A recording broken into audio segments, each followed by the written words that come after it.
We started the company in 2014, and our initial focus was on large-scale renewable energy projects in areas that have a lot of land that's very uniform and a diurnal profile of wind and solar, where you have a lot of sun during the day and you have a lot of wind at night, not at the same time. So this gives you the highest capacity factor.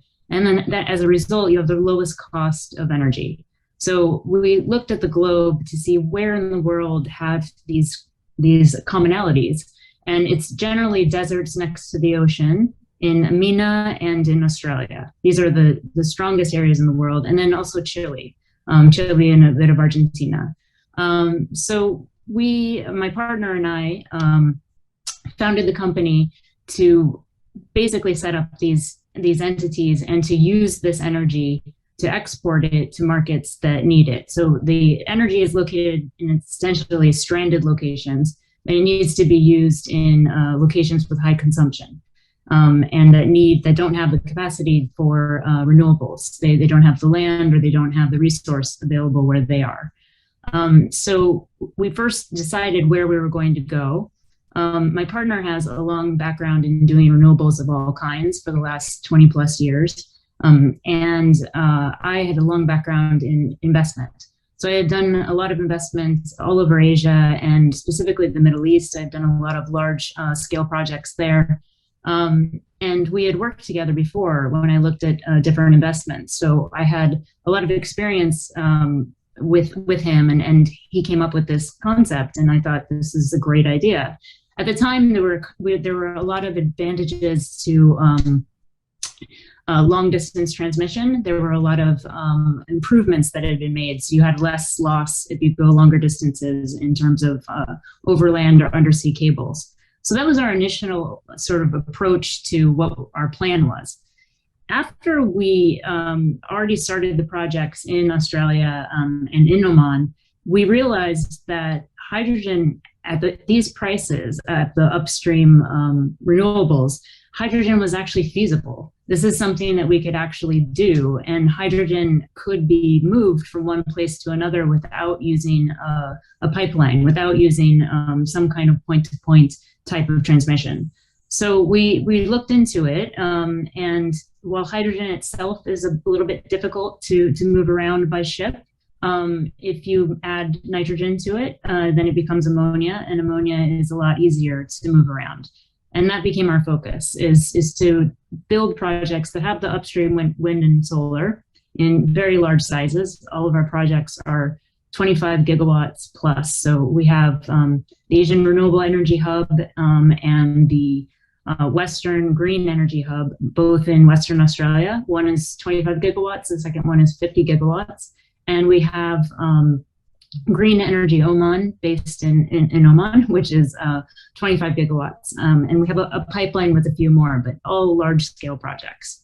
And so once we decided on this way of transportation, all of our projects now have become the upstream wind and solar, the production of hydrogen, and then the production of ammonia for export.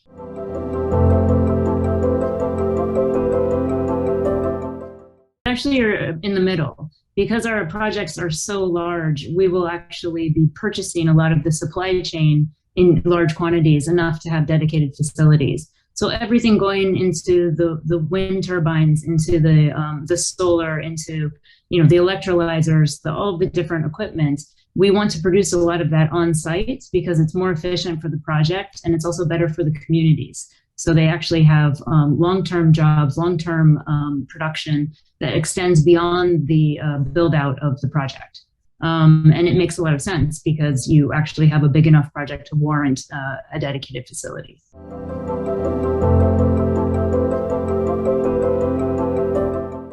I think that in order to meet our goals and to actually decarbonize, we need to use all of the tricks that we can. We need to use all of the arrows in the quiver. We need to do everything that is possible.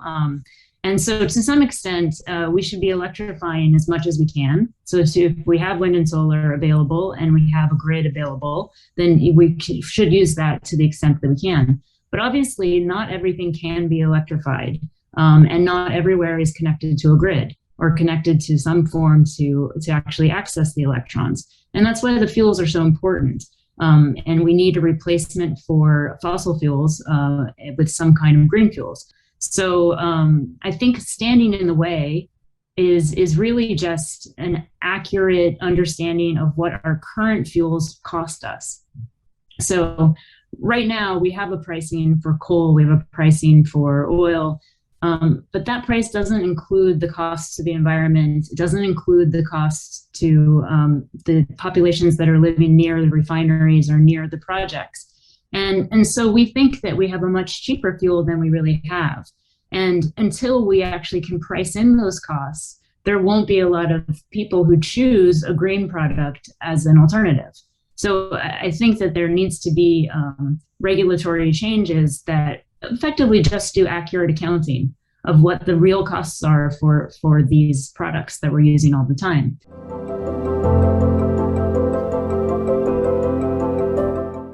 I think that there are certain areas in the world that are leading. You're seeing sort of hydrogen roadmaps and different environmental policies and commitments from a lot of Europe, a lot of North Asia. I think these are very positive.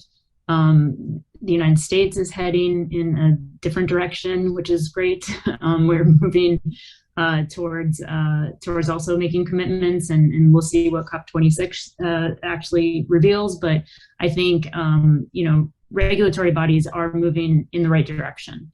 I would personally like to see IMO get more involved with more regulations and possibly different carbon taxes, because right now, it's going a little bit slowly to actually be helpful for hitting our goals at net zero for 2050.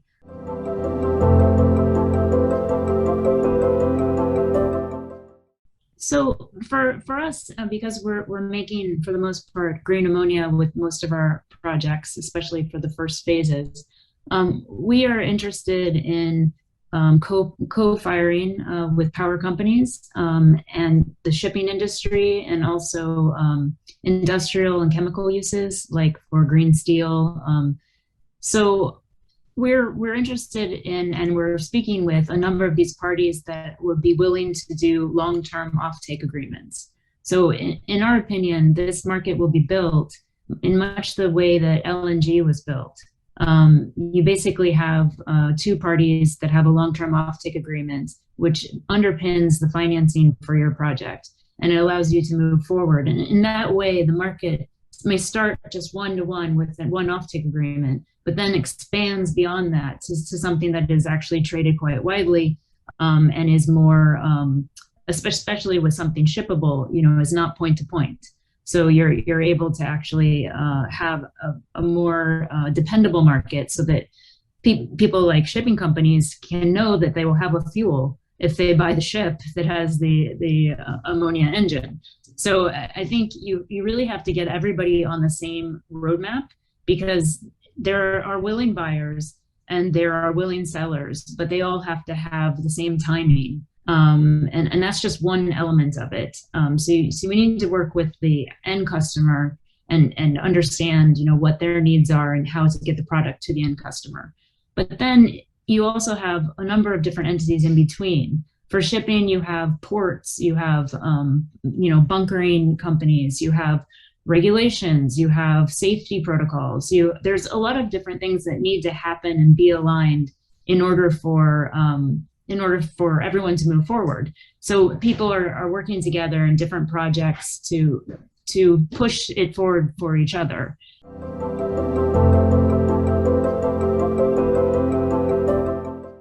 I think the big lesson of the pandemic has been how connected we are, and how it doesn't really matter if you yourself, have the best health care. You really need to take care of everyone. Everyone needs to have access to care, otherwise everyone gets dragged down. And the sort of interconnectivity of the world is displayed in the pandemic, but it's also displayed with the environment. And I think that this has made the environment and the problem of climate change more real for people. I think it has made people realize that it's not something that you can just pay your way out of, or if you're wealthy, you're not going to be affected, or if you're a wealthy country, you're not going to be affected. This is really something that is affecting everyone, and we need to care about every corner of the world in order for the entire world to survive. And I think that has been definitely something that's one reason that has driven people towards other ways to solve this global crisis. I mean, how do we how do we decarbonize? I think there has been a much greater drive for that reason.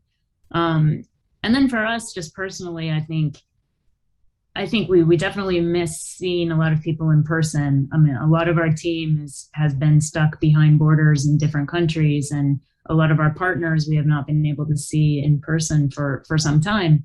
And definitely we missed that. It was very important for our working relationships.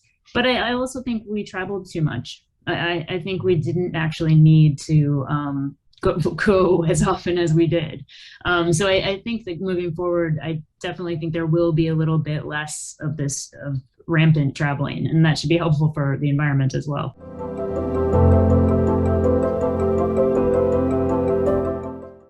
Well, I think from our perspective, we are more interested in ammonia, and to some extent that can be cracked back to hydrogen, but there are just many different ways that hydrogen can be used and produced. And I think there's a spectrum. You can produce locally and use small amounts, and you don't have to transport it. So, it is a cheap enough price. So you don't need to have the cheapest inputs in order to have a reasonably priced product. But for us, we're a large mass producer who's exporting, and in the form of ammonia.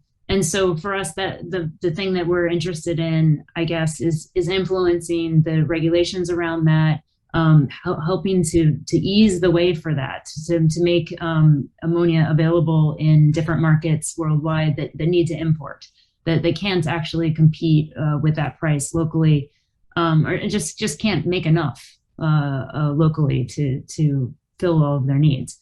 So we're interested in collaborating, especially around the import and export and transportation of larger quantities of ammonia, and specifically the shipping side of it, I think is important to us.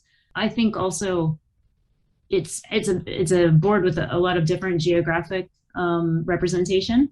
And I think that we have actually, from our portfolio, we have a pretty broad spectrum of where our projects are and also where the product is going. So I think we're actually really interested in most geographies in the world, and we'll be playing some part on one end or the other. So I think that makes us pretty interested in everybody that's on the advisory board, and everyone that we can collaborate with.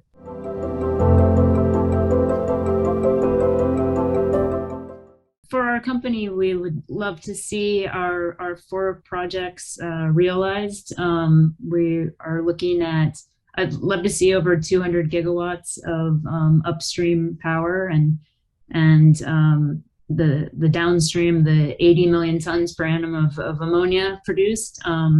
We'd love to see the offsets that creates, the carbon dioxide and the methane saved, that is not emitted into the atmosphere. So those are our big goals for our company. For the industry, definitely, I think having agreements and regulations and different emissions offset credits, taxes, different carrots and sticks in place that aid different entities to move forward.